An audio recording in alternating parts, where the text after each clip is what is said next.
Aloha, this is Professor Porter. This is the Introduction to Mock Trial program. This is part 6 of a 10-part series, and one that you won't hear anywhere else, I don't think. The ideal mock trial teammate. We're going to talk about 5 different ways that you can think about how you can be the ultimate contributor to this collaborative effort that is mock trial. Remember, you don't do mock trial alone, you do it with others, teammates and coaches. And this is how to be an ideal teammate. As always, follow us on YouTube, subscribe to the channel, follow these hashtags, and if you have any questions or requests as to future videos, you can reach out to me via email. So 5 different things that you have to keep in mind as it relates to being an ideal teammate in mock trial. And the first one is stay present. And what I mean by that is there are certain personality types that are drawn to mock trial. If you're watching this video, you probably have some of the characteristics of one of these personality types. That is, you have a lot going on, you're self-directed, you like new challenges, you like to take on new things, and you probably have a number of those things going on at the same time. So while you're sitting there in some type of mock trial practice, or maybe they're sitting there with teammates, it's easy to turn to all the other stuff that you have going on. If it's high school, college, or law school, you might have other reading or homework. If it's even as a young lawyer or young professional that's engaged in a mock trial program, you got other stuff going on. You have work to do. While you're in mock trial practice, focus on mock trial. Focus on the task at hand. There can be boring parts, there could be dry parts. Somebody may be doing an opening statement and doing it for the 3rd or 4th or 5th time, and you're just there participating, just there listening. Stay in that exercise. It makes it worth it for everyone else, and you get the multiplier out of that time that you spend together if everyone's present. If everyone in the room is doing other work or doing homework, you're not really in mock trial. You're in a study hall where some person is performing an aspect of mock trial. So try to stay present, stay in the exercise, and certainly at trial, for the reasons we'll discuss, while the trial is going on, you have to stay in that exercise and can't be doing something else. So a slight different variation on that. At the trial, and this goes for any type of practice or anything where we're simulating mock trial as a warm-up exercise or doing parts of the trial as a practice as a team, stay with the presenter. There is always someone who is on at that point. There's a person delivering a jury address, like an opening statement or a closing argument. There's a person that's engaged in an examination. Maybe they're doing a direct examination of their witness or a cross-examination of the other witness. There's always someone on, and the light is on someone who is part of your mock trial team. Maybe you're waiting for cross-examination and the other team is on. Stay with that presentation. Pay attention deeply to that presentation. Write notes.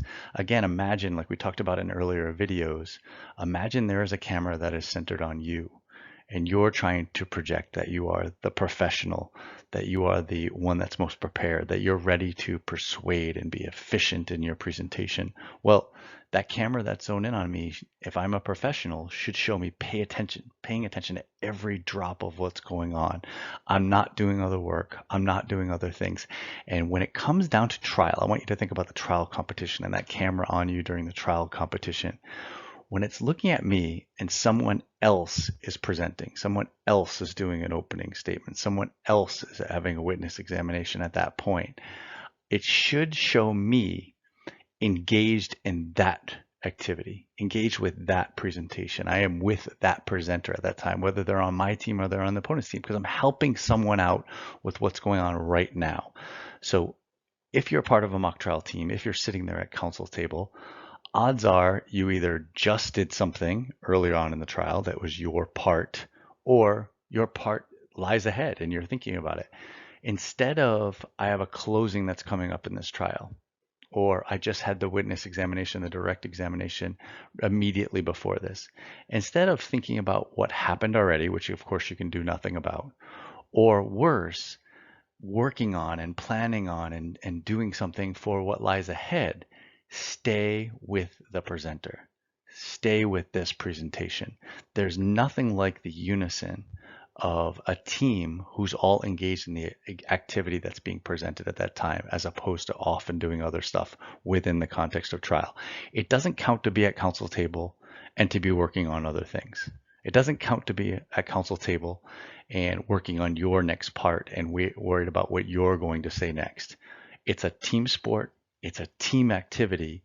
So therefore, when the presentation is on, and when someone on your team is presenting, or maybe they're waiting to go in cross-examination, so you're all pay attention to the direct examination of your opponent, you are staying with that exercise as much as possible. This is what we look at counsel table, and you're a juror or you're an evaluator. We're looking down the line, and we're trying to see how into this are they? Is this counsel table of 4 different teammates, are they paying attention, right? Are they interested in what their colleague is asking, right? So you notice first 2 people engaged with their eyes, zoned in, trying to absorb what's exactly going on, because again, it's mock trial, it's the disjointed presentation. They're waiting for their next time to have something to say to bring clarity to whatever it was, to maybe bring you back to their theory and their theme. And then you got other people that, towards the end, that are either could be daydreaming, not paying attention, could have eyes closed and look like they're stressed out, right? What message is that sending to jurors in real life? And what message is it sending to evaluators who sit as jurors in your mock trial? Well, if this person isn't very interested, why should I be interested in what's going on with this examination? If this person is daydreaming and zoning out, why should I concentrate and see what's happening in this direct examination? So one of the ways to think about it is you are demonstrating for your audience what's important. And if it's your team presenting, you are demonstrating that it's all important because you're engaged in all of it. And to the contrary, that doesn't mean that you zone out when the other side is presenting. That doesn't mean that you do anything that wouldn't reflect well on you if that camera was zoned in on you. So the last thing you want is to be gasping or doing eye rolls or to be slouching or to be deliberately not paying attention and scribbling furiously and working on your next stuff when the other side's going. No, you're showing them, I'm listening to this because I'm going to have something to say. I'm listening to this carefully because I'm going to incorporate this and make this part of my trial, my presentation, probably my closing argument. I can reflect on the words that are coming out because I'm paying attention to the other side. So it's an exercise in paying attention. It's an exercise in projecting and showing that you're paying attention. It's an exercise in, although we have lots to do, although there's lots to incorporate, we are engaged in this activity. We are with the presenter. We are with the presentation. So yeah, you could be taking notes. Yes, you could be doing different things at counsel table. I would advise against the laptop because people just assume that you're not taking notes then. They assume that you're doing other work.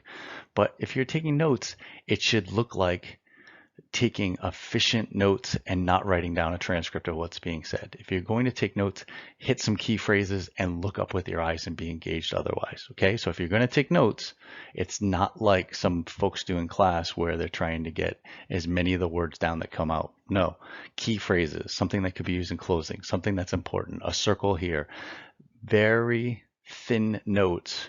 Remember, at trial, you're going to have a court reporter and a transcript, often real time, that you can get right after. So you don't need to take notes of everything that's said. You need to gather up the real good stuff so you can share it later.